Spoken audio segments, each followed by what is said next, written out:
It is factors affecting the photosynthesis. Last topic of the photosynthesis, it is factor affecting photosynthesis. और कल का paper कैसा हुआ? उसमें एक आंसर सही कर लीजिएगा. वो आंसर था B to A, जो -4 to -9, वो जो वाटर का ट्रांसपोर्ट था, वाटर पोटेंशियल ग्रेडियंट के रेस्पेक्ट में. ठीक, ईस्ट वाला सही है. ईस्ट वाले में क्वेश्चन ये था कि ह्यूमन सेल में, ध्यान सुनो, ह्यूमन साइकिल में कितना समय लगता? बोले 24 घंटे. 24 घंटे को पहले चेंज करो मिनट्स में, 60 गुणा कर दो. और फिर बोला गया कि ईस्ट की साइकिल में लगते हैं 90 मिनट. तो जितनी देर में ह्यूमन साइकिल कंप्लीट होगी, ईस्ट कितना कर लेगा? तो 24 गुणे 60 बटे 90,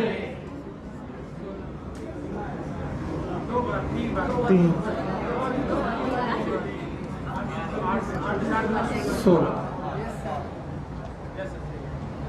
सिंपल था, आप दिमाग ही नहीं लगा पाए. ये 90 मिनट में चालू करता है, वो खत्म करता है वो 24 घंटे. तो 24 घंटे में इनकी एक साइकिल होगी, तो जितनी देर में इनकी एक साइकिल होगी उसमें ईस्ट की कितनी साइकिल हो जाएगी? तो पहले इसे मिनट में चेंज कर लो और फिर मिनट से डिवाइड कर दो, 16 आ जाएगा. तो 16 साइकिल में आपने 16 साइकिल कंप्लीट करनी है ईस्ट में. खैर, हमें बाकी क्वेश्चन पेपर में जो दिक्कत हो बता दीजिएगा. बाकी फैक्टर्स फिर से पढ़ लेते हैं. तो दो प्रकार के फैक्टर्स हैं जो फोटोसिंथेसिस को अफेक्ट कर सकते हैं. एक है इंटरनल और दूसरे हैं एक्सटर्नल.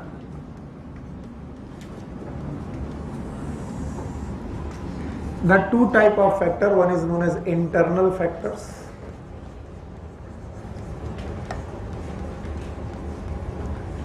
और दूसरे तरीके के फैक्टर हैं जिन्हें हम लोग बोलते हैं external factors.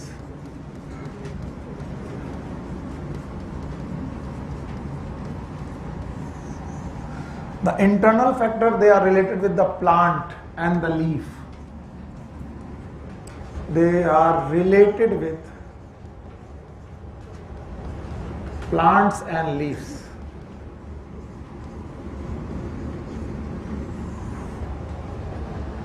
And the external factor, they are related with the environment.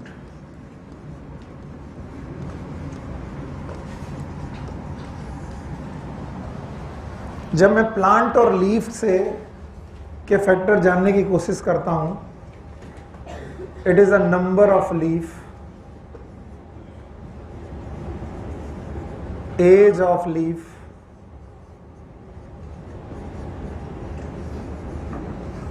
size of leaf,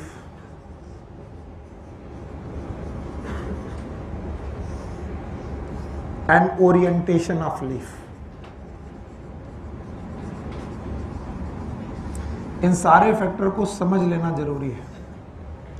अगर पत्ती के नंबर ज्यादा हैं तो फोटोसिंथेसिस ऑब्वियसली ज्यादा होगी.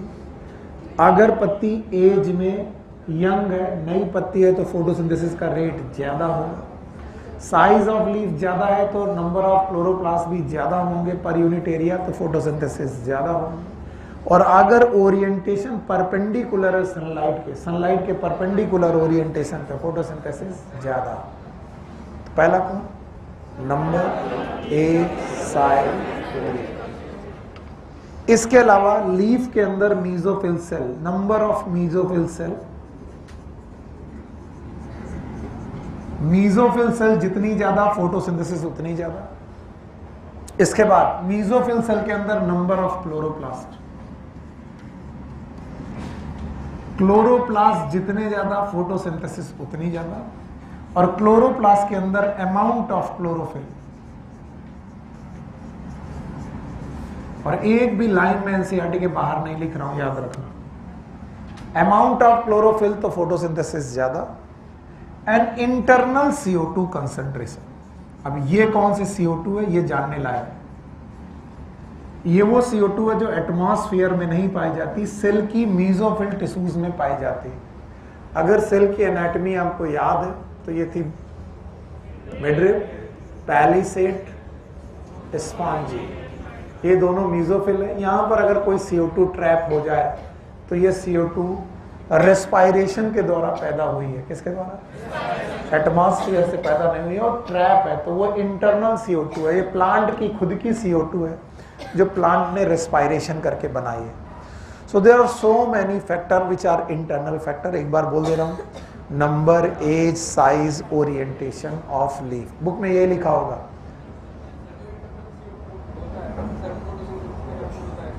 बेटा फोटोसिंथेसिस में यूज होता है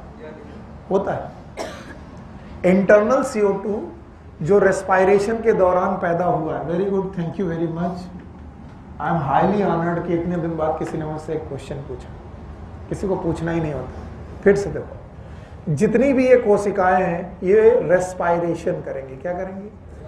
और रेस्पायरेशन के दौरान ये CO2 पैदा करेंगी। ये CO2 इन स्टोमेटा से बाहर निकल जाना चाहिए, लेकिन कुछ CO2 इन्हीं में ट्रैप हो जाता है। ये CO2 भी फोटोसिंथेसिस के काम आता है। ऐसा नहीं कि एटमॉस्फेरिक का ही CO2 काम है, ये CO2 भी काम आता है, क्योंकि एक ना एक दिन इसे भी एटमॉस्फेयर में जाना था, लेकिन ये गया नहीं क्योंकि पैरेन्काइमा में ट्रैप हो गया। तो इंटरनल CO2 कंसंट्रेशन भी मायने रखती है। और ये CO2 एटमॉस्फेयर की ही प्लांट की क्यों है? क्योंकि उसने respiration. So there are so many factors. एक बार मैं बोल दे रहा हूँ, it is the number, age, size, orientation. अपनी NCERT देखिए, यही लिखा होगा, number, age, size and orientation of leaf. इसके बाद मीजोफिल सेल, फिर मीजोफिल सेल में क्लोरोप्लास्ट, फिर उनमें अमाउंट ऑफ क्लोरोफिल, फिर इंटरनल CO2। मुझे कैसे याद रहता है? मैं सोचता हूँ पत्तियों का नंबर, पत्तियों का साइज, ओरिएंटेशन और एज। इसके बाद पत्ती के अंदर घुसो, क्या मिलेगी? मीजोफिल। मीजोफिल के अंदर घुसो, क्लोरोप्लास्ट के अंदर सब एक दूसरे से रिलेटेड है। आप बता पाओगे? हाँ जरा बोलो। नंबर, एज, इसके बाद मीजोफिल, अमाउंट ऑफ क्लोरोप्लास्ट, इसके बाद एनवायरमेंट फैक्टर। एनवायरमेंट फैक्टर में 4 मेन फैक्टर हैं। एक लाइट, दूसरा कार्बन डाइऑक्साइड कंसंट्रेशन। अब बताओ ये कौन सी कार्बन डाइऑक्साइड? इंटरनल के एक्सटर्नल? एक्सटर्नल। इसके अलावा टेम्परेचर, और दूसरा वाटर अवेलेबिलिटी।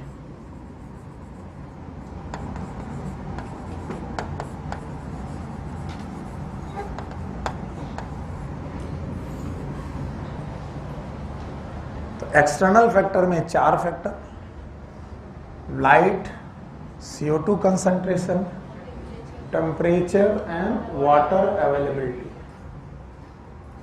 और अगर मैं इन सारे फैक्टर को जोड़ूं तो मेरे हिसाब से photosynthesis is a multi factorial process. Multi factorial process का मतलब in this process many factors are involved. It is a multifactorial process. So photosynthesis में एक फैक्टर है कि many factor है? Many factor. And all the chemical and biological, फिर से बोला, all the chemical and biological process which are if they are multifactorial, they follow Blackman's law of limiting factor. Blackman's law of limiting factor. इस दुनिया में जितने भी chemical या फिर बायोलॉजिकल प्रोसेस हैं जिनमें बहुत सारे फैक्टर इन्वॉल्व है, एक फैक्टर की बहुत सारे, उन सारे प्रोसेस में ब्लैकमैन्स का law of limiting factor apply होता है। The law of limiting factor applied in the multi factorial process. याद रहेगा? ठीक, हटा दे। चलो, फोटोसिंथेसिस में कितने प्रकार के फैक्टर? एक कौन? दूसरा इंटरनल की लिस्ट याद है? एक्सटर्नल लिस्ट याद है? एक्सटर्नल कितने? इंटरनल याद है? 1 फैक्टर की मैनी फैक्टर? और मैन्युफैक्चर के जितने भी प्रोसेस होते हैं उनमें कौन सा लगता है? Blackman's law of limiting factor. So अब ये हमारे लिए बड़ी बात हो गई कि what is Blackman's law of limiting factor.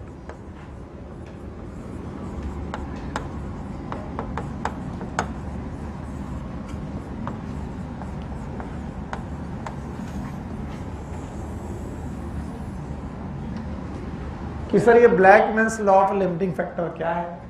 वैसे अगर रेट ऑफ रिएक्शन पढ़ रहे होते तो केमिस्ट्री में ये बहुत सिंपल सा, बहुत छोटा सा रिएक्शन है, लेकिन बायोलॉजी में पढ़ाते वक्त इसे बड़ा ग्रैंड्योर बनाना पड़ता है ताकि आपको ज़्यादा समय तक याद रहे। ग्रैंड्योर बनाने के चक्कर में कई बार मैं एक कहानी सुनाता हूँ, हर साल वही, इस साल भी वही सुना देता हूँ। अपने यहाँ पर एक जेके मंदिर करके जगह, जेके मंदिर, और ये है काका देव।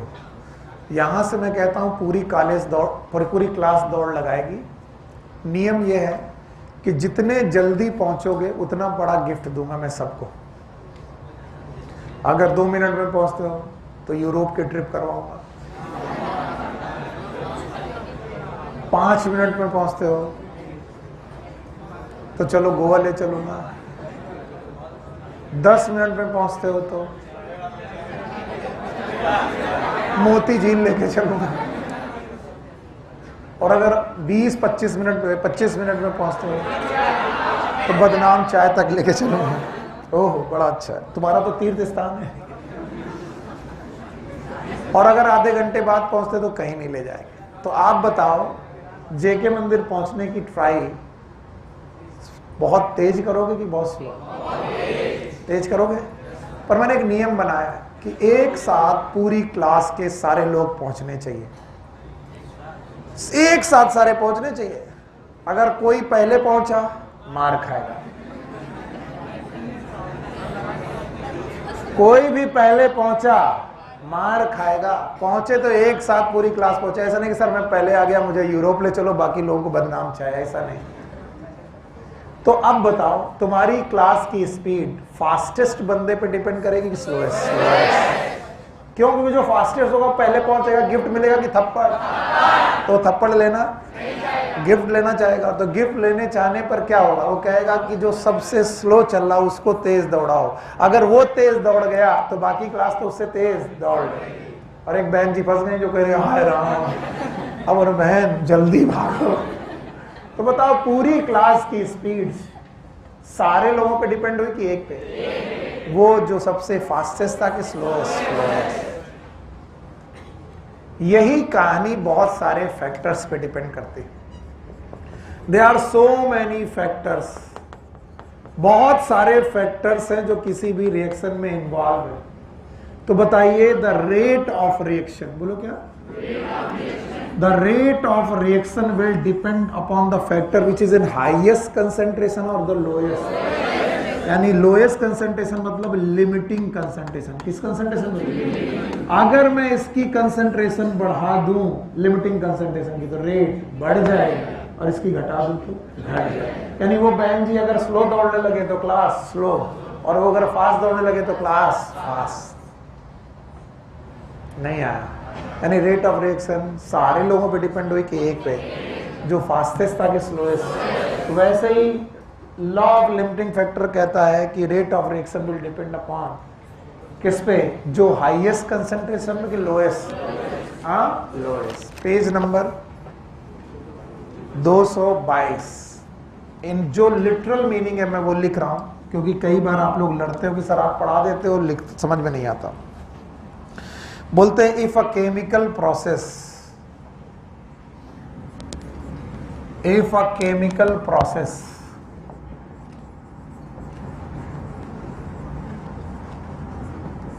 मैंने इसके आगे बायोलॉजिकल प्रोसेस भी लिख दिया, biological process. If a chemical और अ बायोलॉजिकल प्रोसेस, ठीक है, affected by more than one factor,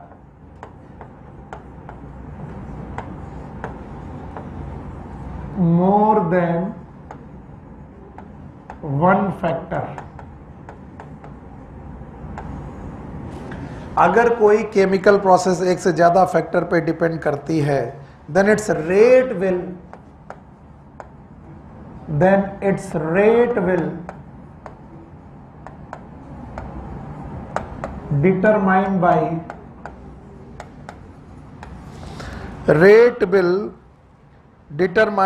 the factor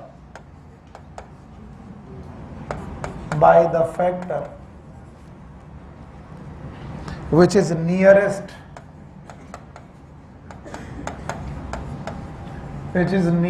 to its minimum या minimal, बातें किए, minimal value. It is the factor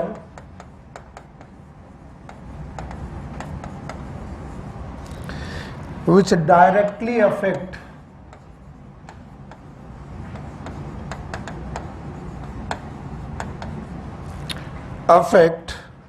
the process if quantity is changed.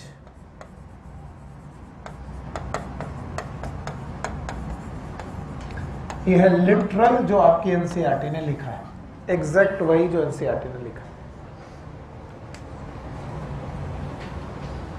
If a chemical process or a biological process affected by more than one factor, यानी rate Blackman's law of limiting factor हर जगह लगेगा कि बेटा multi factorial, उन process पे लगेगा जो प्रोसेस कैसे हैं, मल्टी फैक्टोरियल.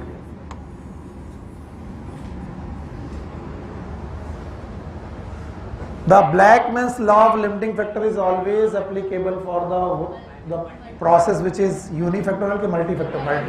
तो बताओ ये रिएक्शन एक फैक्टर्स पे डिपेंडेंट है कि मैनी, लेकिन रेट ऑफ रिएक्शन सब पे डिपेंड करे एक पर, किस पर, जो सबसे कम कंसंट्रेशन पे है. सुनो भाई, अगर ये ना समझ में आए तो मेरी बात ध्यान सुनो. मेरी रेट ऑफ रिएक्शन का नाम है दौड़ना, और रेट ऑफ रिएक्शन का मतलब है स्पीड.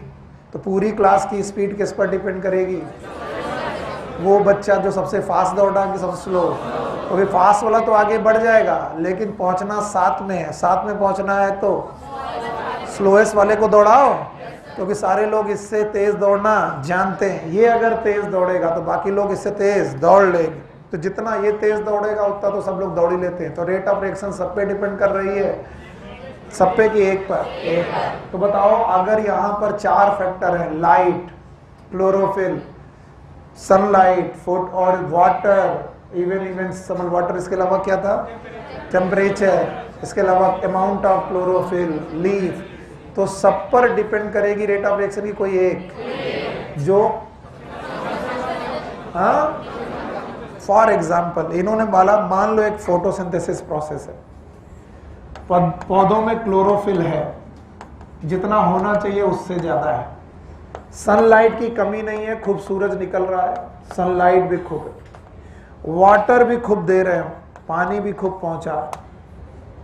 चार चीजें बोलो, वाटर भी पहुंचा रहे, CO2 भी पहुंचा रहे, यानी सब कुछ दे रहे हैं. CO2 भी अमाउंट में ठीक है, वाटर भी अच्छा है, क्लोरोफिल भी खूब है, और सनलाइट पड़ रही है. लेकिन सनलाइट जितनी पड़नी चाहिए उतनी पड़ रही, लेकिन टेम्परेचर थोड़ा लो है. क्या है? लो. मान लो आजकल सर्दियों में टेम्परेचर 7, 8, 10 डिग्री चला गया, और फोटोसिंथेसिस 25 डिग्री में बेहतर होती, किसमें? 25. तो बताओ 7 डिग्री टेम्परेचर पे सारे लोग लिमिटिंग हुआ कि टेम्परेचर? अब बताओ सनलाइट बढ़ाने पर फोटोसिंथेसिस बढ़े कि नहीं बढ़ेगी? नहीं बढ़ेगी. बताओ CO2 बढ़ाने पर बढ़ेगी? बताओ क्लोरोफिल बढ़ाने पर, वाटर बढ़ाने पर? क्योंकि इन पे डिपेंड कर रही है, लेकिन रेट इन पे डिपेंड, क्योंकि ये लिमिटिंग. कौन लिमिटिंग है? तुमने 7 से 8 किया, फोटोसिंथेसिस बढ़ गई. 8 से 10 किया, फोटोसिंथेसिस बढ़ गई. 10 से 20 किया, फोटोसिंथेसिस बढ़ गई. 20 से 25 किया, फोटोसिंथेसिस बढ़ गई. बताओ सारे लोगों पे डिपेंड कि एक लोगों पे? वो कौन है? टेम्परेचर. क्योंकि वो अपनी मिनिमम कंसंट्रेशन पे था. किस पे? मिनिमम. बताओ what is law of limiting factor? अब बता दिया मैंने. What is limiting factor? It applicable of all the process which are multifactorial, whether it is biological और केमिकल. कोई भी बायोलॉजिकल और केमिकल प्रोसेस जो कैसा है, मल्टीफैक्टोरियल, उस प्रोसेस पर क्या लगेगा? Law of limiting factor. फिर से बोलो. और इस प्रोसेस के अनुसार when a process depend upon more than one factor, जवाब दो, more than the rate of the reaction, फिर से बोलो, will depend upon the factor which is in its minimum concentration, maximum की minimum. If we increase the concentration of this factor, the rate will increase. We decrease it, decrease. Okay? तो बताओ पूरी class की दौड़ किस पर depend करेगी? जो फास्टेस्ट था कि स्लोएस्ट? हाँ, स्लोएस्ट वाले को दौड़ाना चालू करो फास्ट, तो बेटा पूरी क्लास तेज दौड़ने लगेगी. इसका मतलब rate of reaction will depend upon the slowest. इन्हीं फैक्टर में से एक फैक्टर है लाइट.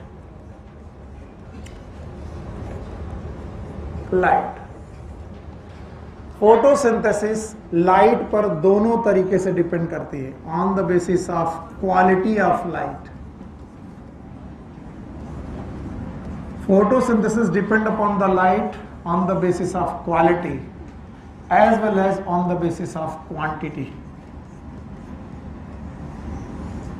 यानी लाइट के ऊपर फोटोसिंथेसिस दोनों तरीके से डिपेंड करती है, क्वालिटी में भी और क्वांटिटी में भी.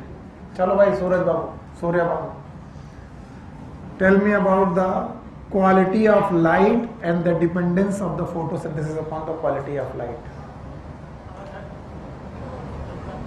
खड़े हो. Quality of light, just because कि मैं बहुत तेज चिल्लाना नहीं चाहता हूं, तुम सो जाओगे. सो तो नहीं रहते तुम, ऑलमोस्ट सो ही रहते. क्वालिटी ऑफ लाइट से आपका मतलब क्या है? पहले दिमाग में जोर डालो, क्वालिटी ऑफ लाइट से मतलब क्या है? बिल्कुल शांत रहिएगा बाकी लोग. डंडा कहाँ है भैया? जरा डंडा उठाओ. बाहर आओ,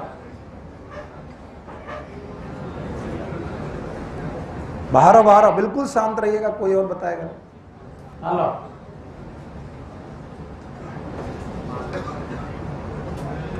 लाइट दिखती कैसी है? क्वालिटी ऑफ लाइट में लाइट दिखती कैसी है? ये फिजिक्स पढ़ते पढ़ते ये भी बोल रहे हो कि quality of light depend upon the wavelength of light and frequency of frequency of. चलो छोड़ दिया. अब बताओ वेवलेंथ ऑफ लाइट की बेसिस पर लाइट कितने प्रकार की? 7 प्रकार की. यही पूछा था, बोलो कौन सा? Violet, indigo, blue, green, yellow, orange. इसका रेट ऑफ फोटोसिंथेसिस से क्या रिलेशन है? सर जो रेड लाइट है, इसे क्या बोलते हैं वो बोल दो, छोड़ दो.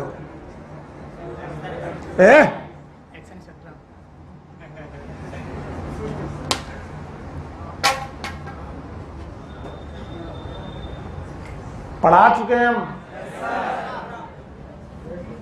अब चिल्ला के नहीं, हम डंडा मार के ही पूछेंगे. Violet, indigo, blue, green, yellow, orange, red. इधर ले रहे हैं रेट ऑफ फोटोसिंथेसिस. चाहे कुछ भी पढ़ा लो, हम घोंगा के घोंगा ही रहेंगे सर. याद है? ब्लू रीजन पे ज्यादा है, ग्रीन रीजन पे 0, ज्यादा की कम, रेड रीजन पर ज्यादा. किस दो रीजन में फोटोसिंथेसिस है? ब्लू है. मिनिमम कहाँ? ग्रीन. इस स्पेक्ट्रम का नाम याद है? बोलो, एक्सेल स्पेक्ट्रम. TW एंगल में याद है? मर गया ये आदमी बता करके कि लाइट की क्वालिटी पर फोटोसिंथेसिस डिपेंड करती है. जब हमने पूछा तो ये जमा ही ले रहे थे. और कुछ लोगों को एक क्लास समझ में नहीं आएगी कि सर क्या पढ़ाना चाहते हैं. क्या क्वालिटी ऑफ लाइट पे डिपेंड करती है? Best photosynthesis is in red light, not the blue. The best photosynthesis in red, second best, minimum. ये ट्रांसपिरेशन नहीं है, ये फोटोसिंथेसिस है. सबसे बढ़िया फोटोसिंथेसिस रेड लाइट, उससे कम, सबसे कम ग्रीन. क्या क्वालिटी ऑफ लाइट पे डिपेंड करती है? क्वालिटी ऑफ लाइट में तो खैर सर एक्शन स्पेक्ट्रम पढ़ा दिया गया. Now the quantity of light it never depend, और I can say if the wavelength and frequency is constant, then the quantity of light depend upon the intensity of light. अब कुछ लोग बोलेंगे what is intensity of light? Intensity of light is number of photon per unit area. Flux सुने हो flux? किसी भी surface के perpendicular जितनी रेज गिर रही हैं ये फ्लक्स जनरेट करती हैं.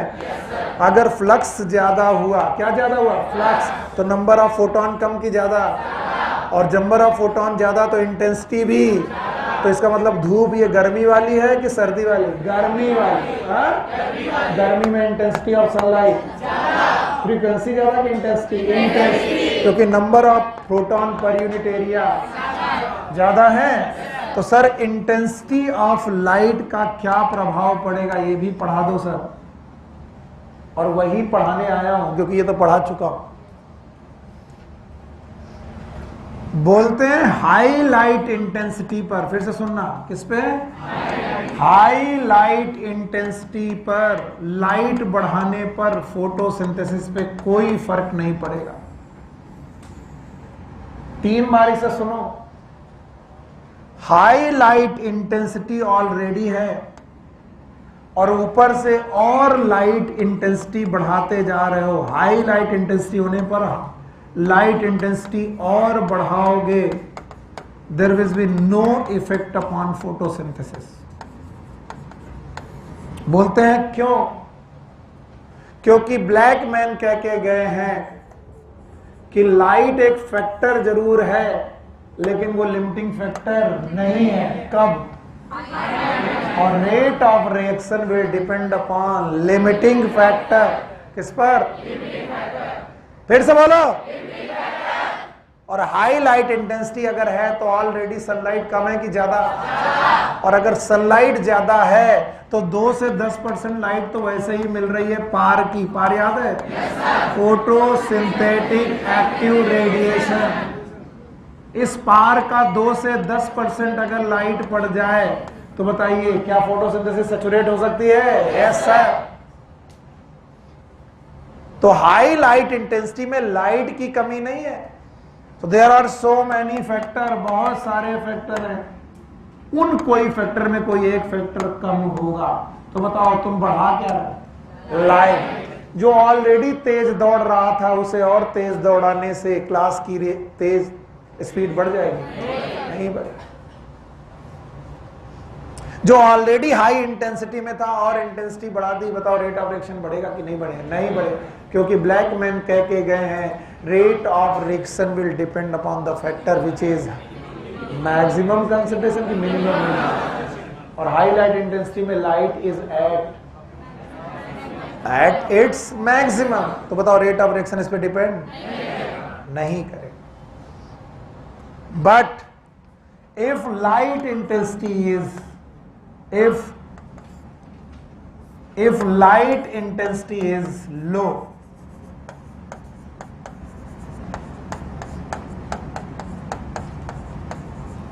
if light intensity is low, the rate of reaction, the rate of photosynthesis increase on increasing light intensity. अब इस लाइन का मतलब फिर से बताओ. अगर लाइट इंटेंसिटी लो है, क्या है? लो है. इसका मतलब बाकी फैक्टर एडिक्वेट है, प्रचुर है. कौन कम है? इसका मतलब लाइट अपनी मैक्सिमम वैल्यू पे कि मिनिमम? इसका मतलब रेट ऑफ रिएक्शन अब किस पे डिपेंड करेगा? और लाइट का बढ़ाने पर रेट ऑफ फोटोसिंथेसिस बढ़ेगा, क्योंकि ब्लैक मैन कह के गए हैं जो मिनिमम है उसे बढ़ाओ तो रेट ऑफ रिएक्शन बढ़ेगा, उसे घटाओ तो रेट ऑफ रिएक्शन घटेगा. नहीं आया? कुछ नहीं आया? आया? क्या बोला गया? अगर लाइट इंटेंसिटी ऑलरेडी ज्यादा है तो लाइट इंटेंसिटी बढ़ाने पर फोटोसिंथेसिस का रेट ना तो बढ़ेगा ना तो घटेगा. लेकिन अगर लाइट इंटेंसिटी कम है तो मतलब इसका मतलब लाइट इंटेंसिटी अपनी मैक्सिमम वैल्यू पे कि मिनिमम, इसका मतलब पूरे फैक्टर में लाइट इज लिमिटिंग। और लाइट अगर लिमिटिंग हो गई तो लिमिटिंग फैक्टर का अमाउंट बढ़ाओ तो रेट ऑफ रिएक्शन बढ़ेगा, लिमिटिंग फैक्टर का अमाउंट घटाओ तो रेट ऑफ रिएक्शन घटेगा। और वो इसे एक ग्राफ के हिसाब से पढ़ाते हैं। किसके हिसाब से? ग्राफ पढ़ाएं, वो ग्राफ बनाते हैं। सब लोग अपनी एनसीईआरटी में देखेंगे वो ग्राफ को। उन्होंने वाई एक्सिस पर रेट ऑफ फोटोसिंथेसिस ली है,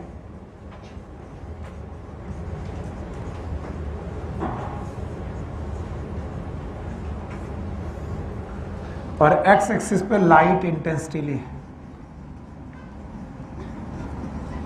ये ग्राफ बहुत मुश्किल कर देता है जब मैं क्वेश्चन बनाता हूं। मैं फिर बता दे रहा हूं, इसलिए अभी ग्राफ से जितने क्वेश्चन पूछने हैं पूछ लेना, क्योंकि मैं क्वेश्चन पूछूंगा आपसे, आपको लगेगा सर ने पढ़ाया नहीं पूछा। बोलते हैं अगर लाइट इंटेंसिटी ऑलरेडी लो है तो लाइट की इंटेंसिटी बढ़ाने पर फोटोसिंथेसिस घटेगी कि बढ़ेगी? बढ़ेगी। और एक पॉइंट पे जाके मैक्सिमम हो जाएगी।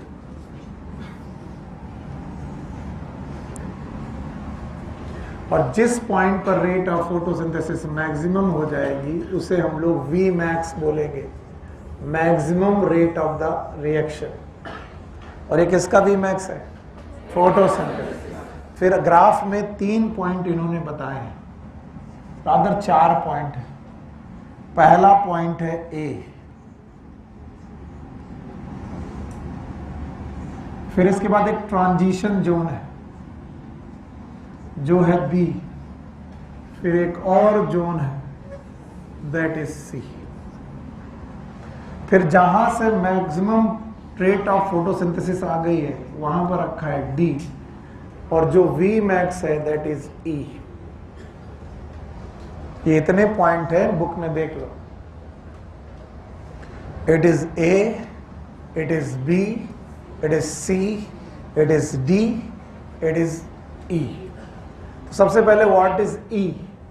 इट इज मैक्सिमम वेलोसिटी, यानी maximum rate of reaction. What is D? It is the intensity, it is at the rate of reaction is maximum. इसका मतलब ये वो पॉइंट है जहां पर फोटोसिंथेसिस सैचुरेट हो।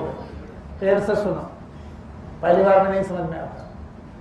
डी पॉइंट एक्स एक्सिस पर है, इसका मतलब क्या बता रहा है? इसका मतलब डी पॉइंट वो लाइट इंटेंसिटी है जिस पर फोटोसिंथेसिस सैचुरेट हो जाए। क्या हो जाएगा? इसका मतलब D is the 10% of power. What is power? यानी कि अगर पावर का 10% लाइट भी आप पे पड़ जाए तो बताइए 10% आते आते आपकी फोटोसिंथेसिस सैचुरेट। कितनी लाइट चाहिए? 2 से 10% में मिनिमम की मैक्सिमम। तो लाइट इंटेंसिटी, वो लाइट इंटेंसिटी जिसमें फोटोसिंथेसिस मैक्सिमम हो जाए, तो E is maximum rate of reaction, D is 10% of light intensity. It is also known as saturation. Saturation of sunlight. Now what is A? A is the slope. क्या है? Slope. Which depend upon the rate of photosynthesis upon the light intensity. क्या बढ़ा रहे हो? क्या बढ़ रही है? Rate of photosynthesis. और ये कब पॉसिबल था? Low light. इसका मतलब ये लो लाइट इंटेंसिटी जोन है। It is low light intensity zone. Low light intensity zone पर लाइट बढ़ाने पर फोटोसिंथेसिस बढ़ती रहेगी। And now the B, it is a transition. What is transition? जरा ध्यान से सुनना, ये पॉइंट सबसे मुश्किल है। ट्रांजिशन ये है कि बी वो पॉइंट है जहां पर लाइट अपना लिमिटिंग फैक्टर कम कर रही है, यानी लाइट लिमिटिंग से जा रही है कि मैक्सिमम पे? मैक्सिमम। अगर लाइट मैक्सिमम जा रही है तो कोई दूसरा फैक्टर क्या हो रहा है, लिमिटिंग। नहीं समझ में आया? सुनो, मान लो ए नाम का स्टूडेंट था जो सबसे स्लोएस्ट था। एक बिटिया थी बहुत स्लो दौड़ रही थी, हाय राम मुझसे नहीं हो पाएगा। तो पूरी क्लास उसको हाथ जोड़ रही थी कि आप बहन जी तेज दौड़ो तो बाकी लोग तेज दौड़ लेंगे। पर बिटिया मजाक कर रही थी, कह रही थी अच्छा मेरा मजाक करो। बिटिया एक्चुअली पीटी उषा है, यस, पर वो अपना मन में धीरे धीरे दौड़ रही। अचानक बिटिया बहुत तेज भागी, इतनी तेज भागी कि वो बाकी लोगों से फास्ट हो गई कि स्लो। अगर फास्ट हो गई तो पता चला बी नाम की जो बिटिया वो एक्चुअली स्लोएस्ट है। इसका मतलब ए ने अपना रेट घटाया कि बढ़ा दिया। तो जब उसके स्पीड के हिसाब से कोई दूसरा बंदा क्या हो गया, स्लो। अगर वो स्लो हो गया तो अब बताओ ए पर डिपेंड करेगा कि बी पर? अब यहां सुनो, लाइट लो इंटेंसिटी की थी तो लाइट बढ़ाते गए और लाइट पहुंच गई मैक्सिमम। किस पे गई? मैक्सिमम। अब लाइट बढ़ाओ, अब लाइट कितना भी बढ़ाओ, रेट ऑफ रिएक्शन क्यों नहीं बढ़ेगा? क्योंकि लाइट अब मिनिमम नहीं रहा, क्योंकि मिनिमम पर ही डिपेंड करता है। अब तुम कितना भी लाइट बढ़ाओ, रेट ऑफ फोटोसिंथेसिस, इसका मतलब लाइट वो फैक्टर नहीं बचा जिस पे रेट ऑफ रिएक्शन डिपेंड करे। क्यों नहीं बचा? क्योंकि रेट ऑफ रिएक्शन तो डिपेंड करता है मैक्सिमम पे कि मिनिमम पे। इसका मतलब डी पॉइंट के बाद रेट मिनिमम नहीं बचा। मिनिमम नहीं बचा तो वो अपने मैक्सिमम पॉइंट पे जाने लगा। अब तुम लाइट बढ़ाओगे तो कोई दूसरा फैक्टर जो होगा वो लिमिटिंग। तो बी वो पॉइंट है at which some other factor become limiting. जहां पर कोई दूसरा फैक्टर है जो लिमिटिंग हो गया, लाइट लिमिटिंग फैक्टर से अलग हो गई। इसलिए लाइट कितना भी बढ़ाओ फोटोसिंथेसिस बढ़ने वाली नहीं है। क्यों नहीं बढ़ने वाली? क्योंकि फोटोसिंथेसिस का रेट किस पे डिपेंड करेगा?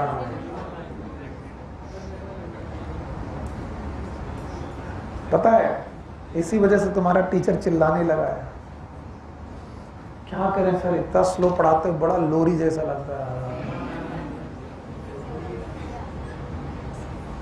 पर मैं अब चिल्लाऊंगा नहीं, बट मेरी जिम्मेदारी थोड़ी ना है, तुम भी समझो। हम तो गाना भी गाएंगे बीच बीच में, नन्ही पैरी सोने हवा धीरे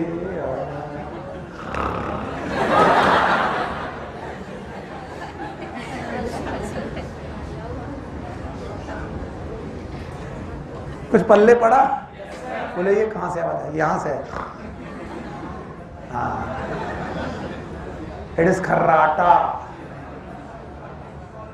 सर आज सच में बड़े टॉक्सिक लग रहे हो आप। आज मैं जानबूझ के आया हूं, चिल्लाऊंगा नहीं, ऐसे ही पढ़ाना कोशिश करूंगा। समझ में आया? नहीं आया? अरे नहीं बिटिया, तुम्हारी बुक में डायग्राम बना है, बुक नहीं पढ़ती हो? देखो क्या लिखा है, ए कहाँ लिखा है? लिखा है बी सी। हाँ, अब बताओ फोटोसिंथेसिस कमेल Blackman's law of limiting factor लगता है, लाइट पर डिपेंड करती है, दोनों तरीके से डिपेंड करती है, क्वांटिटी में भी क्वालिटी में भी डिपेंड करती है। बस इतनी सी बात बतानी है, क्वालिटी पे डिपेंड करती है। कौन सा स्पेक्ट्रम? Action spectrum. क्या रेट ऑफ फोटोसिंथेसिस वेवलेंथ पे डिपेंड करता है? सबसे बढ़िया ग्रीन में है, रेड में है, दूसरे नंबर पे सबसे कम। क्या क्वांटिटी में भी डिपेंड करता है? Quantity of light is defined by intensity. Intensity पे डिपेंड करता है। Intensity is the number of photon striking per unit area. Intensity अगर हाई है ऑलरेडी तो बताओ, हाई है अगर ऑलरेडी तो बताओ ये वाला जोन है, इट इज लो इंटेंसिटी की हाई इंटेंसिटी। अब बताओ हाई इंटेंसिटी जोन पर सनलाइट की इंटेंसिटी बढ़ाने पर रेट ऑफ रिएक्शन पे कोई फर्क नहीं पड़ेगा। पहले ही बोल दिया, हाई इंटेंसिटी जोन पर सनलाइट की इंटेंसिटी बढ़ाने पर बताओ फोटोसिंथेसिस पे कोई फर्क नहीं पड़ेगा।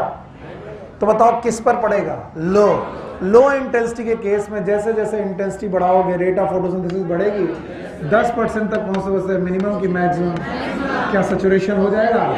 अब ज्यादा बढ़ाओगे तब भी बढ़ेगा नहीं, क्योंकि आप लो से कहां चले गए, हाई। और इस पॉइंट पर आकर के लाइट लिमिटिंग हो गई कि सम अदर फैक्टर। तो आपके पास 5 पॉइंट है, पहला कौन? ए, दूसरा बी, तीसरा सी, चौथा डी, पांचवा ई। वाई एक्सिस पर डी कहां पर? एक्स। और ये स्लोप पर है, स्लोप पर बी सी, यहां पर स्लोप 0, यहां स्लोप मैक्सिमा, यहां ट्रांजिशन। क्या ये एक्सीलरेशन है? डी एक्सीलरेशन है। क्या ये स्टेशनरी है? पहले फोटोसिंथेसिस घटेगी कि बढ़ेगी? फिर मैक्सिमम और फिर स्टॉप। आगे बढ़ेगा नहीं। लाइट इंटेंसिटी बढ़ाते रहो, फोटोसिंथेसिस बढ़ेगी नहीं। क्यों? क्योंकि इस पॉइंट के बाद लाइट लिमिटिंग नहीं बढ़ी। कोई और फैक्टर लिमिटिंग हो गया? That was the diagram. अभी भी नहीं आया, नहीं आया भैया। जब इधर बोर्ड की तरफ ध्यान दोगे तो आएगा। तुम कहीं देख हमारी तरफ रहे, सोच कहीं और रहे, तो कैसे आएगा? खड़े हो तो बस यही खराबी होती है, इसलिए बताते कि नहीं आया। तुमसे बताओ नहीं आया, तुम खड़ा कर देते हो। बेटा अब इसी सिचुएशन को दोबारा देखते हैं ध्यान से। एनवायरनमेंट में पानी की कमी नहीं है, पानी खूब है पौधे के पास। एनवायरनमेंट में कार्बन डाइऑक्साइड की कमी नहीं, खूब है। ओके, दो काम। कार्बन डाइऑक्साइड, पौधों में क्लोरोफिल की कमी नहीं, टेम्परेचर भी ठीक ठाक है, 25-30 डिग्री है। अचानक कोहरा आ गया, क्या आ गया? या फिर बादल छा गए, क्या छा गए? और बादल छाने की वजह से चारों तरफ लाइट पहुंची, कम की ज्यादा? कम। अगर लाइट कम पहुंची तो बताओ यहां पर CO2 लिमिटिंग हुई क्या? हाँ, बताओ। जैसे जैसे कोहरा छटता जाएगा पौधों में फोटोसिंथेसिस की प्रक्रिया घटती जाएगी, बढ़ती जाएगी? क्यों बढ़ती जाएगी? क्योंकि जैसे ही कोहरा छटता जाएगा पानी और मिलता जाएगा। क्या मिलती जाएगी? सनलाइट। तो इसका मतलब है इस समय लिमिटिंग कौन है? सनलाइट। अचानक कोहरा छट गया, धूप बहुत तेज निकलने लगी, और धूप पड़ेगी, फोटोसिंथेसिस और बढ़ेगी कि नहीं बढ़ेगी? नहीं बढ़ेगी, क्योंकि हो सकता है उस लाइट के हिसाब से पानी कम पड़ गया हो। तो अब बताओ कौन लिमिटिंग हो गया? पानी। तो अब बताओ उस लाइट पर उतनी फोटोसिंथेसिस बढ़ाने के लिए लाइट लिमिटिंग हो गया कि पानी? मान लो पानी भी खूब मिल गया, कार्बन डाइऑक्साइड क्या कम पड़ गई? कार्बन डाइऑक्साइड नहीं आया। बैठो, एक बार और ग्राफ बना दे, नहीं वरना दुखी हो जाएगा। सब लोग बनाएंगे भाई। बताओ कितनी एक्सिस हैं? पहला कौन? वाई एक्सिस, ये वाला। ये बताओ क्या है? आर। What is R? ये क्या है? I. What is I? Intensity. इधर चलोगे तो इंटेंसिटी घटेगी कि बढ़ेगी? इधर रेट ऑफ रिएक्शन घटेगा कि बढ़ेगा? हाँ, ऑलरेडी ग्राफ में लो इंटेंसिटी है। पहले से बोलो क्या है? लो। अगर लो इंटेंसिटी है, अगर लो इंटेंसिटी है भाइयों बहनों, तो जरा मुझे बताओ इंटेंसिटी बढ़ाने पर फोटोसिंथेसिस घटेगी कि बढ़ेगी?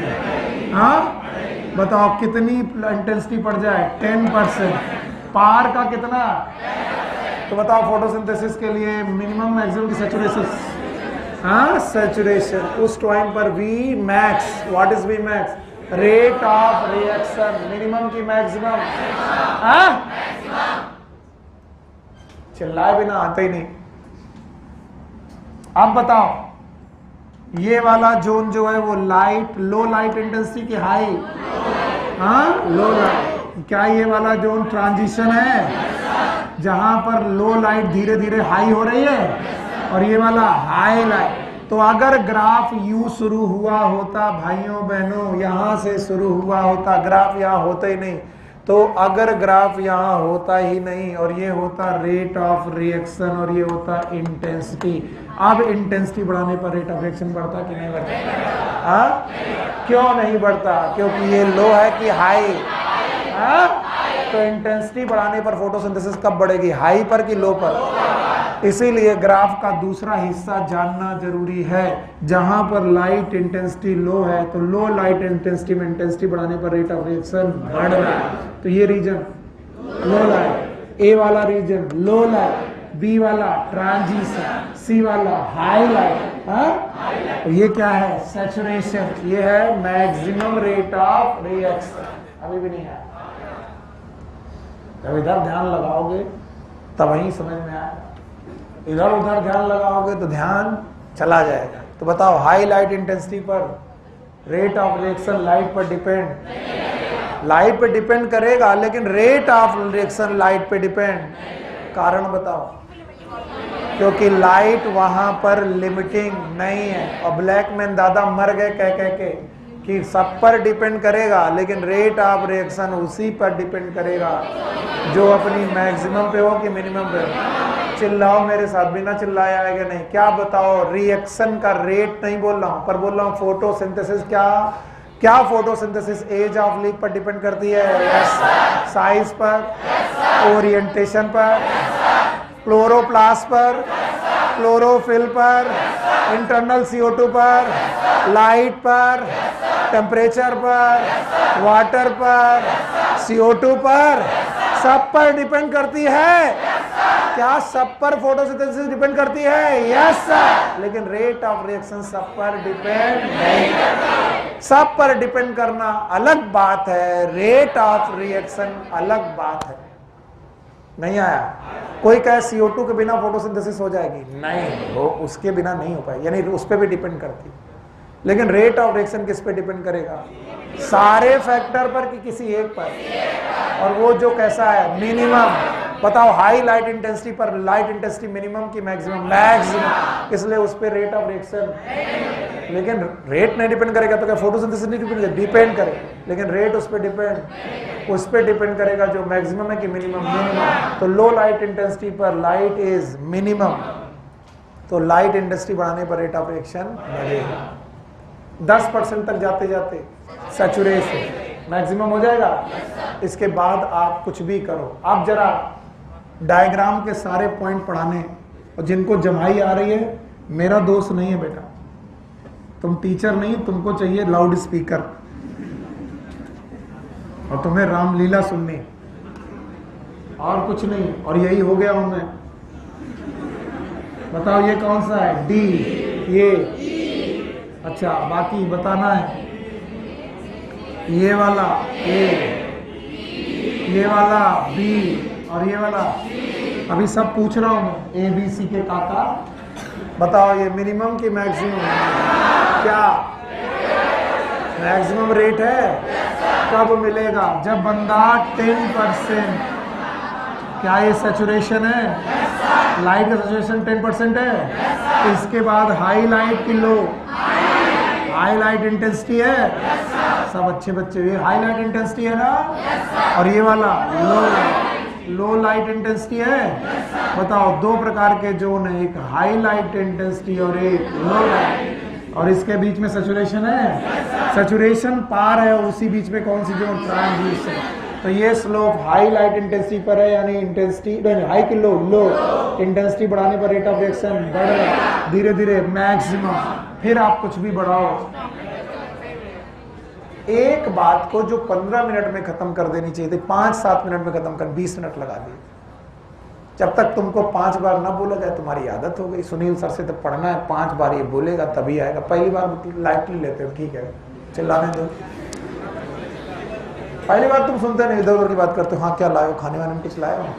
अभी सुनील सर को तो बोलने दो, 5वीं बार समझ में आ ही जाए। और इससे बिजनेस में इफेक्ट होता गुरु। एक ही बार पढ़ाते, और जैसे एक बार पढ़ाएंगे बाहर निकलोगे, आज पता नहीं कि सर का क्या मूड था, कुछ समझ में नहीं है। अरे पगले, सर को उतना ही आता है,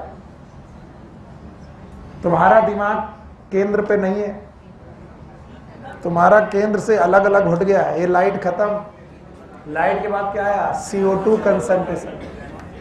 CO2 कंसंट्रेशन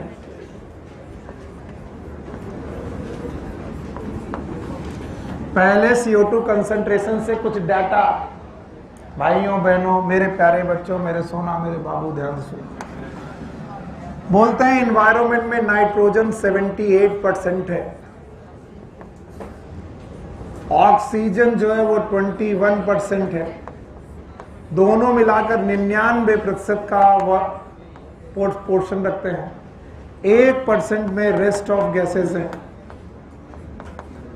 और इन्हीं रेस्ट ऑफ गैसेस में हमारी CO2 है, जो 1% में है कि 1% से कम है। तो ऐसा देखा गया है कि एटमॉस्फेयर में कार्बन डाइऑक्साइड की कंसंट्रेशन 0.03% से लेकर 0.04% के बीच में कहीं पर लाई करती है। 0.03% से लेकर 0.04% तक लाई करती है। और बोल रहे चूंकि पॉल्यूशन बढ़ रहा है, तो बढ़ते हुए पॉल्यूशन में भगवान की दया से हमको बड़ी उपलब्धि मिल रही है कि हमारी CO2 कंसंट्रेशन धीरे धीरे 0.04 से 0.05 की तरफ जा रही है।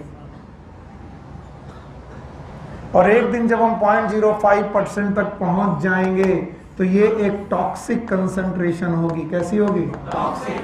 इसके आगे बढ़ना मतलब फोटोसिंथेसिस बढ़ेगा कि घट जाएगा? घट जाएगा।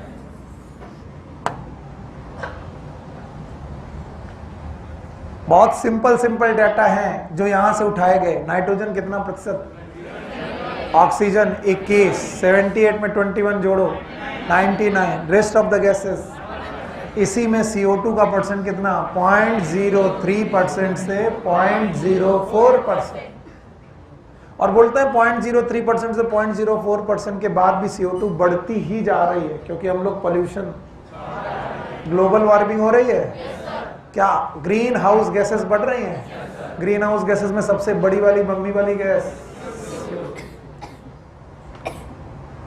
CO2 जितनी बढ़ेगी उतना ज्यादा पॉल्यूशन होगा। अब बोलते हैं, ध्यान सुनना, एट लो लाइट इंटेंसिटी। अब इसका जो भी कोई बता देगा, at low light intensity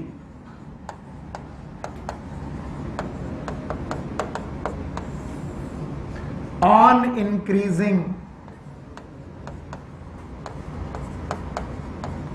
carbon dioxide no effect will happen। इस क्वेश्चन का जवाब सारे लोग बताएं। क्यों? कुछ लोग बैठेंगे सर हमको नहीं समझ में आया, फिर से सुन लो। At on increasing CO2 concentration no effect। क्यों? क्योंकि at low light intensity में light is limiting, light is और light is limiting, और तुम बढ़ा क्या रहे हो? तो रेट ऑफ रिएक्शन CO2 पर डिपेंड करेगा कि लिमिटिंग पर? लिमिटिंग पर। कौन सा? लाइट पर डिपेंड करेगा। तो कहते हैं लो लाइट इंटेंसिटी पर CO2 बढ़ाने से कुछ नहीं होगा। एक बार लाइट वाला डायग्राम फिर से देखो, छठी बार। पता नहीं तुम क्या समझोगे। ये है light intensity. What is a light? It is R, और rate of reaction depend upon light. इस वाली जोन पर लो लाइट है कि हाई लाइट? लो लाइट। फिर से बोलो, लो लाइट इंटेंसिटी पर आप लाइट नहीं बढ़ा रहे हो तो रेट ऑफ रिएक्शन नहीं बढ़ेगा। आप बढ़ा क्या रहे हो? एनसीईआरटी बड़ी मुश्किल किताब इसीलिए क्योंकि आप लोग दो लाइनों के बीच में अंतर नहीं समझ पा रहे। At low light intensity light is limiting, और तुम बढ़ा क्या रहे हो? तो कोई फर्क, क्योंकि rate, law of limiting factor बोलता है किसको बढ़ाया जाए। लिमिटिंग फैक्टर कौन है? लाइट। लाइट बढ़ाओ रेट ऑफ रिएक्शन बढ़ेगा। तुम बढ़ा क्या रहे हो? CO2। तो फिर कहते हैं लो लाइट इंटेंसिटी पर CO2 बढ़ाने पर कोई फर्क नहीं पड़ेगा। फिर क्या होगा? बोलते हैं at high light intensity, at high light intensity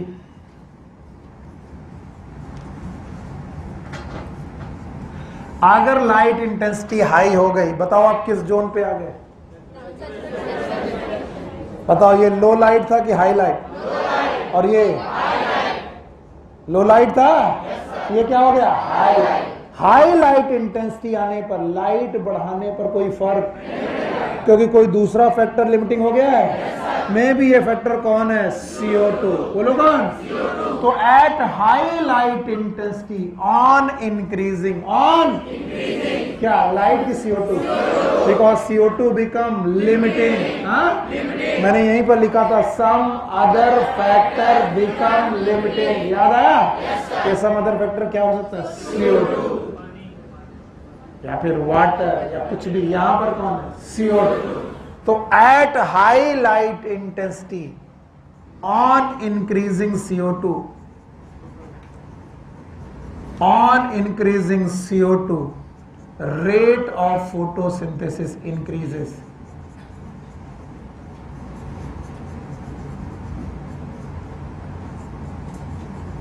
graph में हम लोग इतने कच्चे होते हैं, PMT वाले खासकर, कि अभी इसी ग्राफ में कोई बच्चा मुझसे आकर पूछेगा कि सर अच्छा ठीक है, ये रेट ऑफ रिएक्शन है, ये लाइट इंटेंसिटी, और यहां पर सर CO2 इंक्रीज कर रहा है, तो सर CO2 इंक्रीज कर रहा है तो ग्राफ सीधा क्यों जा रहा है, इसको फिर बढ़ना चाहिए। तो मैं कहूंगा क्योंकि ये ग्राफ किसके बीच में है? Light intensity. और अगर इसी जगह पर, ठीक इसी जगह पर, इसी कंसंट्रेशन ऑफ लाइट पे मैं दूसरा ग्राफ बनाऊं और वो ग्राफ किसके किसके बीच में हो? रेट ऑफ, इसी जगह पे बना रहा हूं, इसी जगह पर रेट ऑफ CO2 कंसंट्रेशन पे, तो on increasing CO2 concentration the rate of reaction will increase. अब बताओ ये ग्राफ और ये ग्राफ दोनों एक ही है कि अलग? ये किसके साथ है? लाइट इंटेंसिटी एंड रेट, और ये कौन है? CO2। यानी इस पॉइंट पर आकर लाइट लिमिटिंग, कौन लिमिटिंग हो गया? CO2। तो CO2 बढ़ाने पर रेट ऑफ रिएक्शन बढ़ेगा, और इसका भी एक सैचुरेशन आएगा। No sir. और अगर इसका सैचुरेशन आ गया दोस्तों, तो इस पॉइंट पर मैक्सिमम हो जाएगा, और इस पॉइंट पर कोई अदर फैक्टर हो जाएगा। लाइट पहले से ही लिमिटिंग नहीं बचा, CO2 भी लिमिटिंग नहीं, अब हो सकता है वाटर लिमिटिंग हो जाए। यस और नो? अभी नहीं आया। बताओ अब ये लो लाइट इंटेंसिटी है कि हाई लाइट? तुम पागल हो। Now it is high light, ये भी हाई लाइट, लेकिन CO2 के रेस्पेक्ट में it is low CO2 high CO2। कुछ पल्ले नहीं पड़ रहा, यकीन मानो कुछ नहीं आ रहा। आ रहा है? मैंने पहले ही ग्राफ को लाइट के रेस्पेक्ट में यहां से कर दिया, इस किस जोन में पहुंच गए? High light. तो ये भी, ये भी, लेकिन इस हाई लाइट में CO2 कम, तो CO2 बढ़ाने लगे। तो बताओ ये क्या है? लो CO2, और ये हाई CO2। तो बोलते हैं अगर CO2 की कंसंट्रेशन 0.05% पहुंच जाए, कितना? इसके बाद अगर बढ़ाया तो बताओ फोटोसिंथेसिस बढ़ेगी कि नहीं बढ़ेगी? नहीं। तो कितनी जोन तक बढ़ेगी? 0.03 से 0.04, और कितना? तो यहां से 0.03 से चालू करेंगे और 0.05 तक जाएंगे। 5 पर क्या होगा? मैक्सिमम। उसके बाद भी CO2 बढ़ाई तो क्या हो जाएगा? टॉक्सिक। फोटोसिंथेसिस बढ़ने की बजाय घटने लगेगी। यस और नो? यस। सर नहीं, फिर से बताओ क्या बोला, एक बार और बताओ। बोल रहे भगवान तुम्हारे दिमाग में ताकत दे, ईश्वर करे कि आपको समझ में आ जाए। पहला ग्राफ किसके बीच में था? लाइट इंटेंसिटी और रेट। यहां पर CO2 कंसंट्रेशन में कोई फर्क? लाइट बढ़ाने चला, रेट ऑफ फोटोसिंथेसिस बढ़ा, इसके बाद लाइट मिनिमम की मैक्सिमम, लाइट लिमिटिंग। इस पॉइंट पे कोई और लिमिटिंग हुआ? वो कौन है? CO2। CO2 बढ़ने पर रेट ऑफ रिएक्शन बढ़ा, 0.03 से चला 0.04 तक, काफी मैक्सिमम हुआ। 0.5 के बाद अगर गए तो टॉक्सिक। पक्का? इसका मतलब और आगे बढ़ाओगे तो कंसंट्रेशन और बढ़ाने पर टॉक्सिक हो जाएगी, बजाय बढ़ने के क्या होगा? घट। पर बुक कहती है, भाइयों बहनों संभालो अपने आप को, बुक कहती है कि CO2 का इफेक्ट C3 और C4 दोनों में अलग अलग है।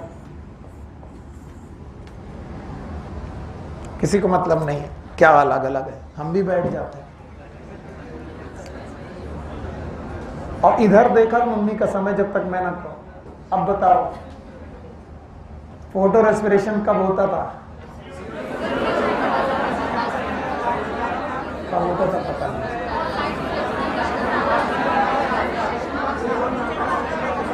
कुछ लोगों को फर्क नहीं पड़ रहा, जब होता होगा, हमको परेशान मत करो। फोटो रेस्पायरेशन कब होता था? जब CO2 ऑक्सीजन ज्यादा। और कैसे प्लांट में? C3 प्लांट में क्या होता है? Photo respiration. कब? जब CO2 क्या हो? कम। तो ये CO2 कम चाहिए कि ज्यादा? इसका मतलब ज्यादा CO2 किसे चाहिए? C3 को।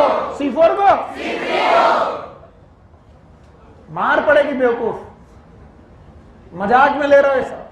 एक क्वेश्चन आएगा -4 -5। C3 कहता है कि मेरे अंदर डर है कि मैं क्या कर बैठूंगा, और ये तब होगा जब CO2 कम हो।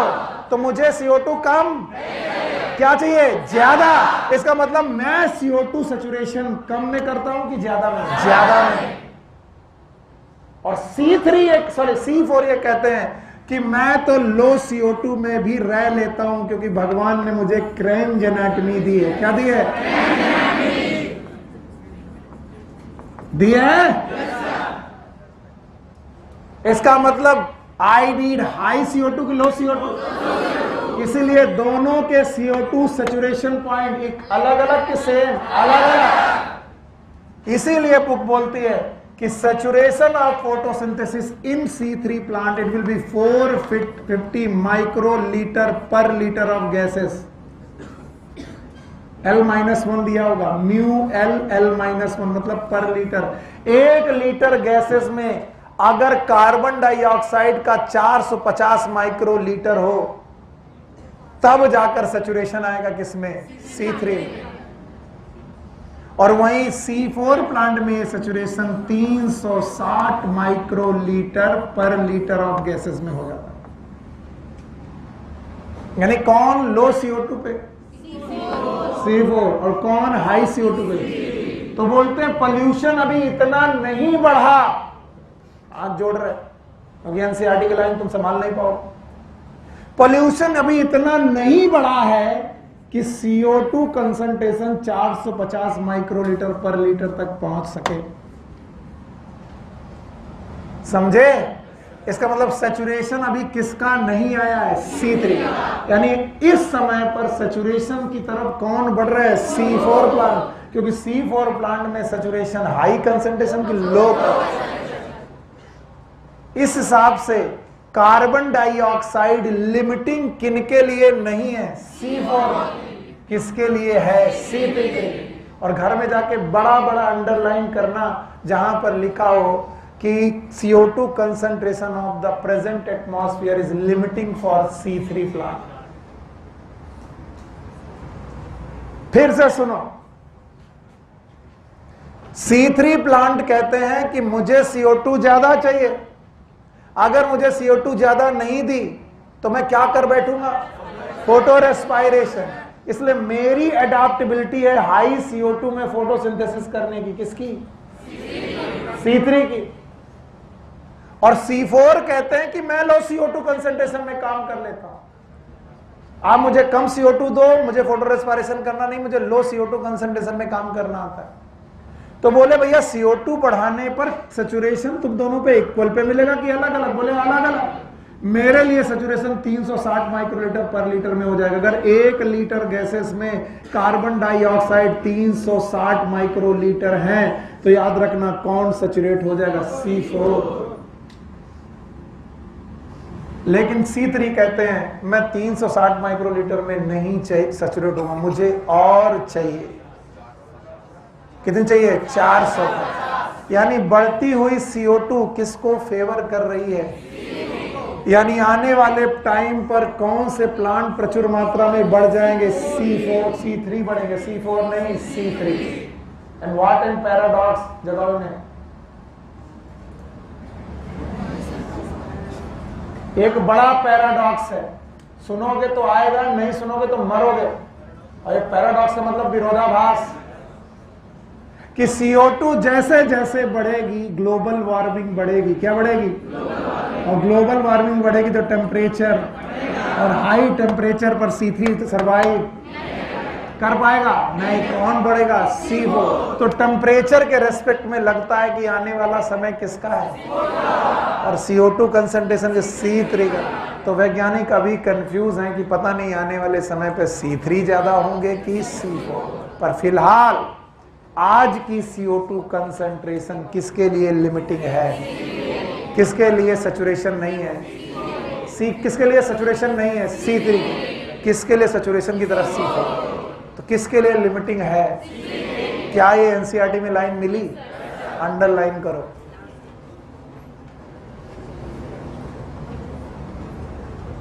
अंडरलाइन कर लो।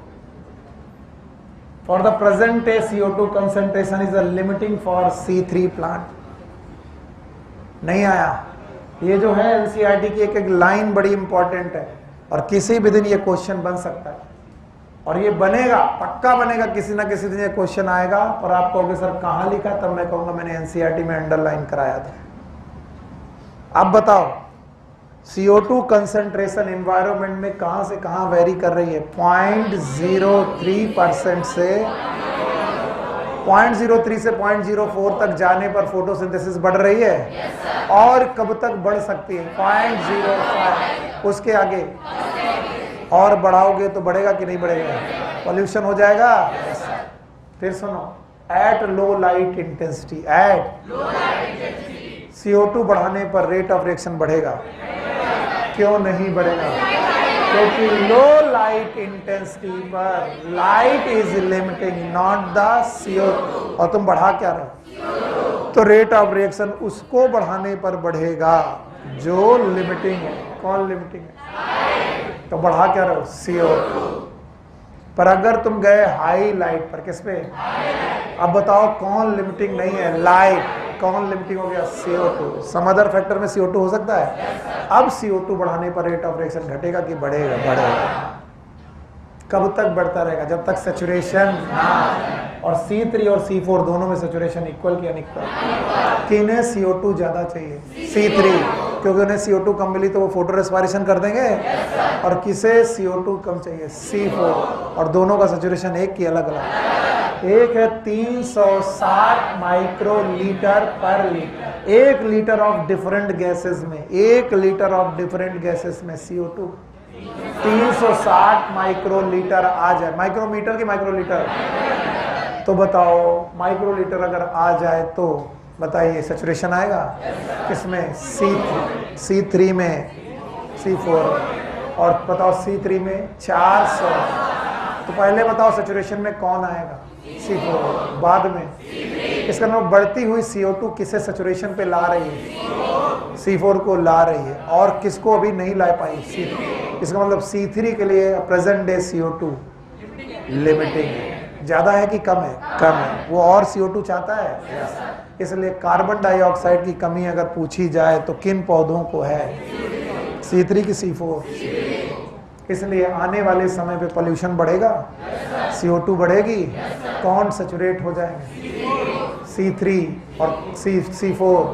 कौन किसके लिए फेवर होगा? C3। लेकिन एक पैराडॉक्स, विरोधाभास है कि CO2 बढ़ाने पर ग्लोबल वार्मिंग बढ़ेगी, टेम्परेचर बढ़ेगा, और टेम्परेचर कभी C3 को फेवर, किसे फेवर? C4। तो क्या ये कंफ्यूज स्टेट है कि C3 आएंगे कि C4? फिलहाल कोई भी आए, लेकिन आज अभी किसके लिए लिमिटिंग है?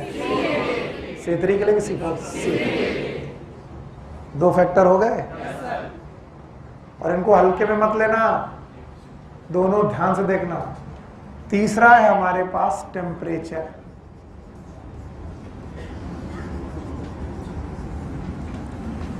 तीसरा फैक्टर है टेम्परेचर।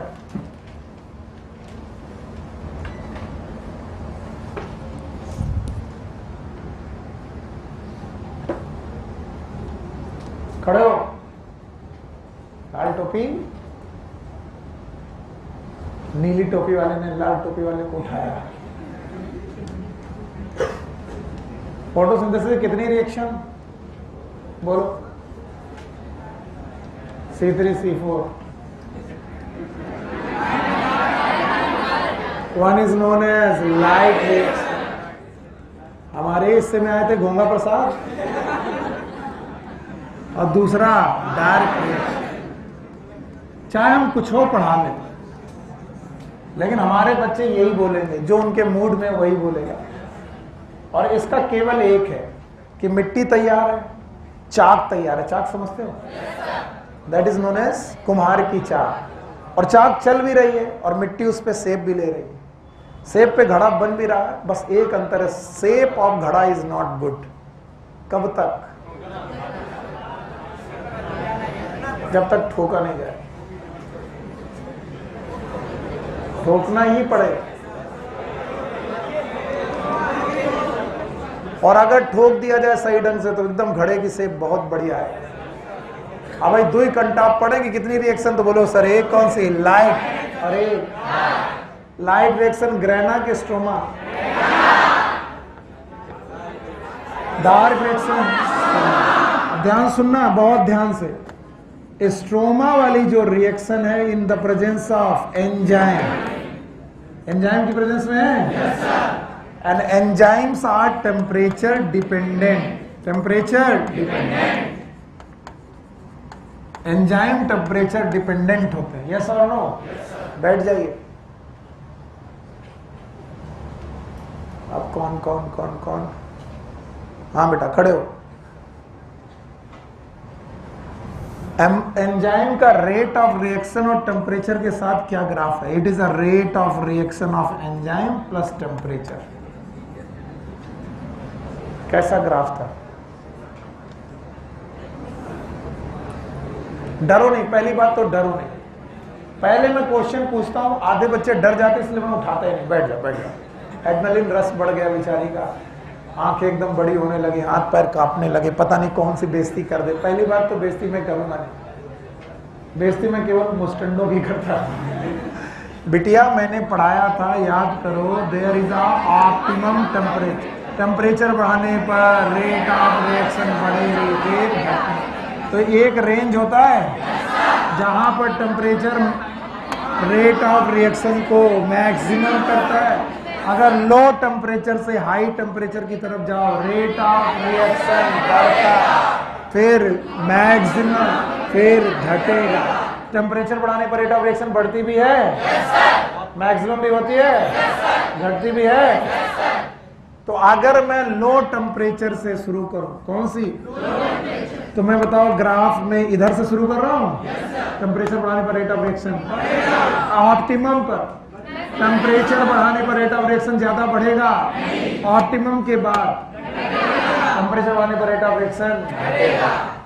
और ये उन पर डिपेंड करेगा जहां एंजाइम। इसीलिए रेट ऑफ रिएक्शन में टेम्परेचर का रोल लाइट रिएक्शन में ज्यादा कि डार्क? तो dark reaction is more affected by temperature change.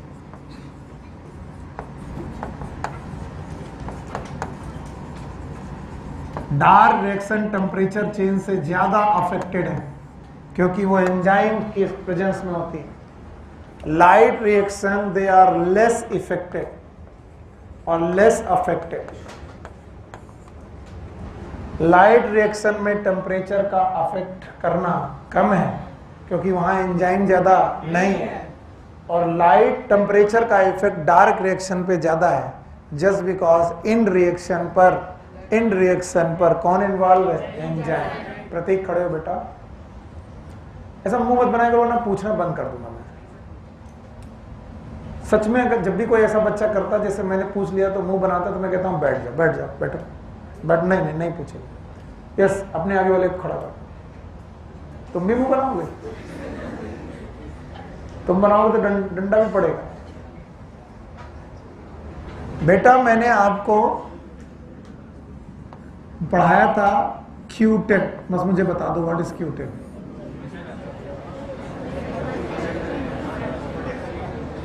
Potential.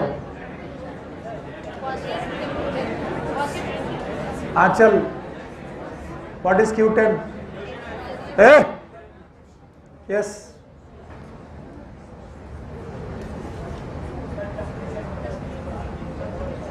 एक कंटाप पड़ेगा ना सब सुधार हो जाएगा तुम्हारा।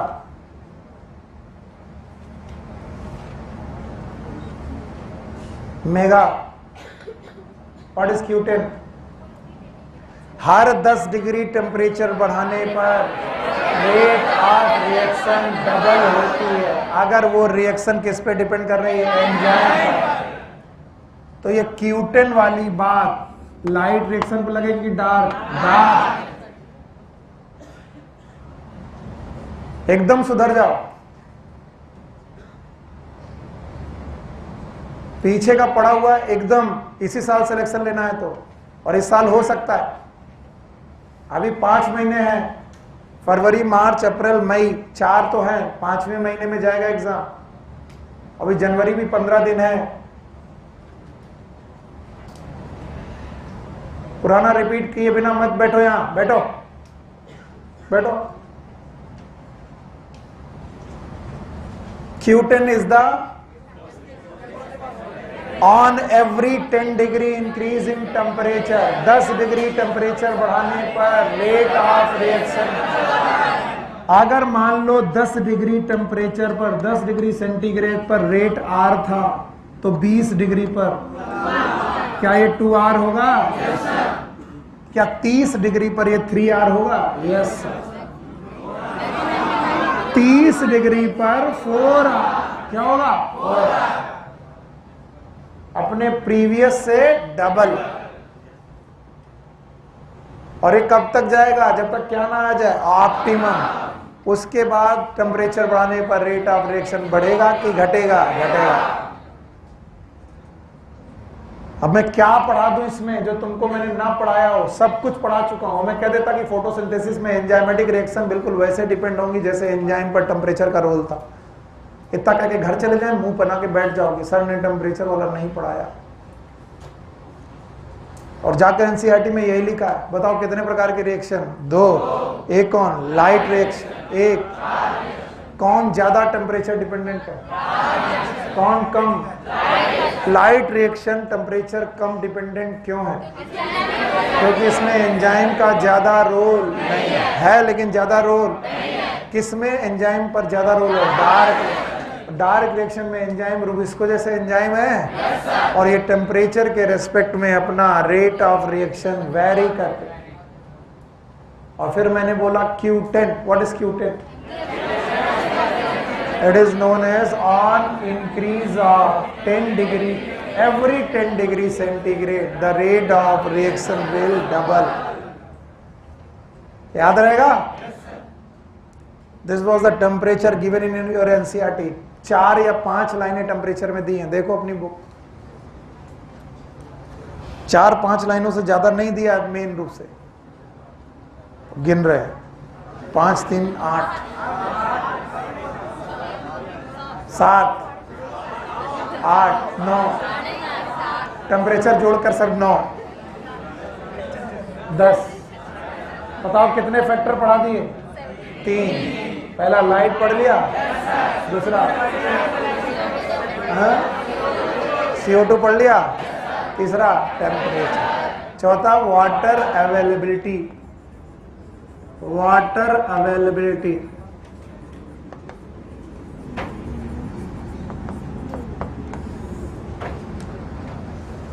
खड़े हो।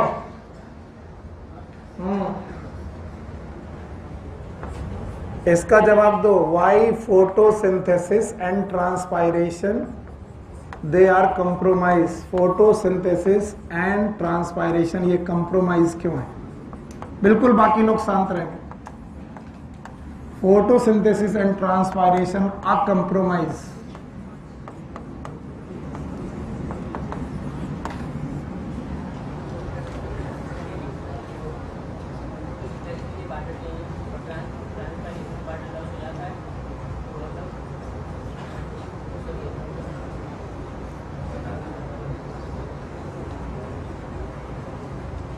कोई मतलब नहीं, बेकार। 2 कौड़ी का जवाब। रवि नहीं है? सरदर्द? चित्रांश बाबू खड़े हो।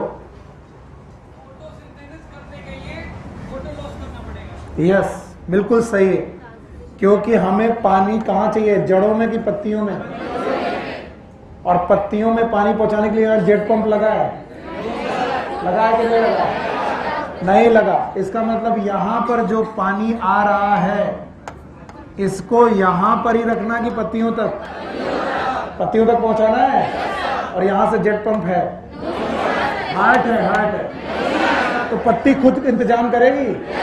पत्ती क्या करेगी? ट्रांसपायरेशन करेगी। यहां से ट्रांसपायरेशन पुल पैदा होगा, वो पानी को खींचेगा, लगभग 98% वाटर लॉस हो जाएगा। ट्रांसपायरेशन में जो 2% बचा है उसका 1% किसमें आएगा? फोटो से।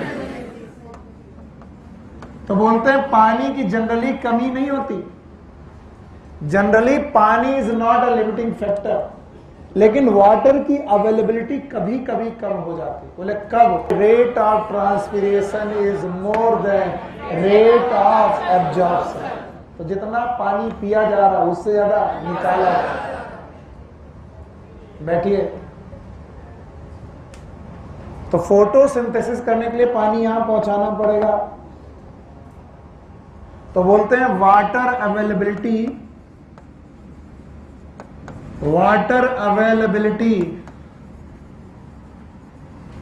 डायरेक्टली ज्यादातर समय पर कोई रोल नहीं शो करती। No role directly. Water availability कभी भी डायरेक्टली फोटोसिंथेसिस पे ज्यादा रोल नहीं फॉलो करती, पर इनडायरेक्टली इसका रोल बहुत तगड़ा है। इसका रोल इनडायरेक्टली बहुत तगड़ा है। क्या तगड़ा है? खड़े हो। हाँ, कि मान लो वाटर एब्जॉर्प्शन है कम और वाटर ट्रांसपिरेशन है ज्यादा, तो पौधे में एक स्थिति पैदा होगी, उसका नाम स्ट्रेस कंडीशन पैदा होगी। कौन सा? और इस स्ट्रेस कंडीशन में विल्टिंग नहीं होगी, एक हार्मोन निकलेगा ABA। What is ABA? No doubt wilting भी होगी, लेकिन मैं ये सुनना चाहता हूं कौन सा? एब्सिसिक। और ये एब्सिसिक एसिड स्टोमेटा को क्लोज कर, और स्टोमेटा क्लोज हो गए तो ट्रांसपायरेशन कम होगा, वाटर अवेलेबिलिटी बढ़ जाएगी। लेकिन स्टोमेटा क्लोज होने से एक दुविधा उत्पन्न होगी, और वो ये है कि एनवायरनमेंट की CO2 उसी स्टोमेटा से अंदर जाती थी। तो अगर स्टोमेटा बंद है तो CO2 अंदर आएगी कि नहीं आएगी? और CO2 अगर अंदर नहीं आई तो बताओ कार्बन डाइऑक्साइड और वाटर जुड़कर फोटोसिंथेसिस कर पाएंगे? तो वाटर की अवेलेबिलिटी तो फिर भी मेंटेन कर ली गई। कैसे? एब्जॉर्प्शन उतना ही और ट्रांसपिरेशन कम। कैसे कर लिया गया? एब्सिसिक एसिड ने किसको बंद कर दिया? स्टोमेटा बंद कर दिया, ट्रांसपिरेशन कम। जो वाटर था वो अवेलेबल हो गया, लेकिन वाटर अवेलेबल करने के चक्कर में स्टोमेटा बंद हो गए, और स्टोमेटा बंद हो गए तो क्या आना बंद हो गया? CO। और CO2 आना बंद हो गया तो फोटोसिंथेसिस चलेगी कि नहीं चलेगी? और ये क्वेश्चन 2 या 3 साल पहले नीट में पूछा गया। 3 साल पहले नीट होने लगा था, 1 साल हुआ नीट, और बोला गया कि वो स्टोमेटा जिनसे वाटर वेपर बाहर निकल रही है, यही क्वेश्चन है, ध्यान से सुनना, उन्हीं स्टोमेटा से CO2 अंदर आती है, और दोनों एक दूसरे के आवागमन में कोई भी टेंशन, कोई भी रुकावट पैदा क्यों नहीं करते? इसलिए पैदा नहीं करते क्योंकि वाटर अपनी हायर कंसंट्रेशन से लोअर कंसंट्रेशन की तरफ जा रहा है, और CO2 अपने हायर से लोअर की तरफ जा रहा है, और दोनों का हो रहा है डिफ्यूजन। बोलो क्या नाम? और दोनों का डिफ्यूजन खुद पे डिपेंड करता है, किसी दूसरे पे डिपेंड। तो तुम चाहे जितना बाहर निकल जाओ, मैं तो अपनी हायर से लोअर और तुम अपने हायर से लोअर, इसका मतलब दोनों का डिफ्यूजन कोएफिशिएंट सेम है कि अलग अलग? और दोनों का डिफ्यूजन कोएफिशिएंट किसी पे डिपेंड नहीं। This was the brilliant question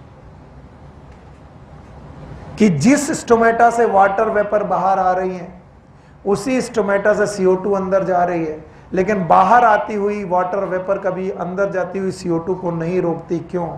क्योंकि ये डिफ्यूजन है, मास फ्लो नहीं है। क्या नहीं है? मास फ्लो में तो सब लोग एक ही स्पीड में बढ़ते हैं, और डिफ्यूजन में लोग बढ़ते हैं 5 चीजों पे डिपेंड होकर। याद है? बोलो। Concentration, kinetic energy, temperature, pressure और साइज। किसकी? दूसरे की, खुद की? खुद की कंसंट्रेशन, खुद का pressure, high pressure to low pressure, high temperature to low, high concentration to low concentration, high से लो। किसके? दूसरे की, खुद की? इसका मतलब दोनों का डिफ्यूजन कोफिशिएंट सेम है कि अलग अलग, और सब अपने डिफ्यूजन कोफिशिएंट की तरफ जा रहे हैं। यानी कि अगर मेरे पास परफ्यूम है और मैंने परफ्यूम ओपन किया, तुम्हारे पास सड़ा हुआ अंडा है, तुमने उसे फोड़ा, तो मेरे परफ्यूम की वजह से तुम्हारे सड़े अंडे की बदबू मेरे पास नहीं आएगी। इसलिए जो लोग क्या करते हैं, चूहा मरने पर रूम फ्रेशनर डालते हैं, उससे कोई फर्क? रूम फ्रेशनर डालने पर थोड़ी देर क्यों फर्क पड़ता है? क्योंकि उस समय पर रूम फ्रेशनर की कंसंट्रेशन ज्यादा, तो अडॉप्टेबिलिटी के अनुसार आपका रूम फ्रेशनर थोड़ी देर के लिए ज्यादा इफेक्ट मारता है, लेकिन थोड़ी देर बाद कहानी वही की वही। तो इत श्री तृतीयोध्याय। बोलो वृंदावन बिहारी लाल की। फोटोसिंथेसिस खत्म। रेस्पायरेशन नहीं,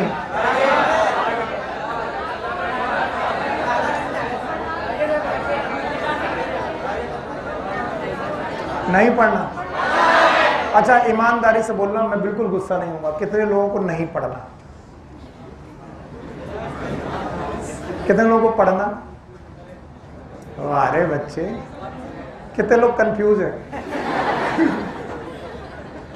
पढ़ा दोगे तो पढ़ लेंगे, नहीं पढ़ा, हमें मालूम है तुम्हारा पढ़ाना ना पढ़ाना तुम्हारे मूड पे डिपेंड करता है, मेरे मूड पे डिपेंड नहीं करता।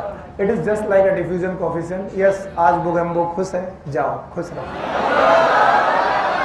अच्छा, कल से आराम से हम लोग ये चैप्टर शुरू करेंगे। आज शाम को इकोसिस्टम समाप्त हो गया है, तो बायोडाइवर्सिटी शुरू होगी।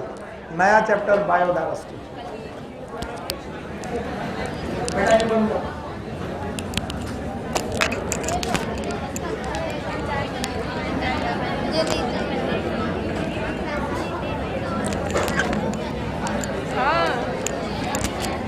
पेपर लियो ना।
अनलोडिंग का नहीं बताया तो सर उसका बताए थे, एब्जॉर्प्शन का बताया थे।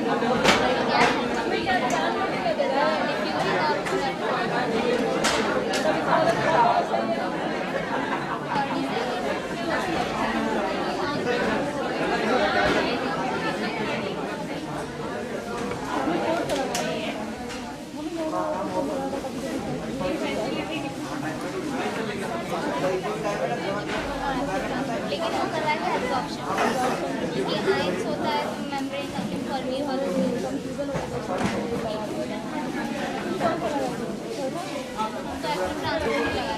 लगा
ग्यारह